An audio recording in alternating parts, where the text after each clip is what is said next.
So, what's up ngayon palang araw guys? So, ito pala yung saranggola natin ngayon.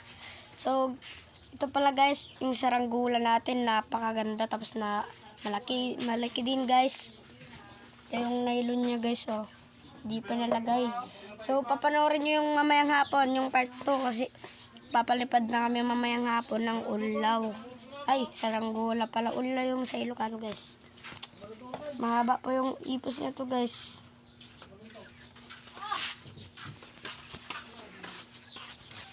Kasi ito pa yung line on guys, oh.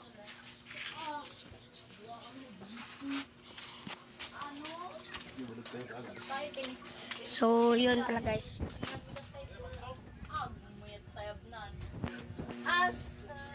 So, ito pala yung naggawa guys sa yung tropa ko guys. Diba Kuya Jed, di ka nang nagawa ng ulaw, diba? Bakit? Wala yan, talo yun sa akin. Sino yan? Wala, gina-video ko.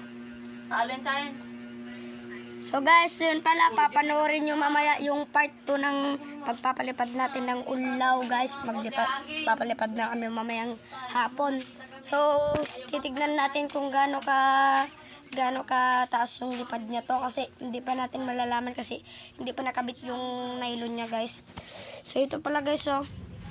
Ito yun guys. Napakaganda guys, oh. May napakahaba pa ng ipos niya guys. So, malalaman natin mamayang hapon kung gaano kataas yung lipad niya tong ulaw natin kasi bagong gawa lang. Maraming salamat sa inyo guys. Napakainit ngayong araw, oh. Napakainit ngayong araw. Grabe, sobrang init.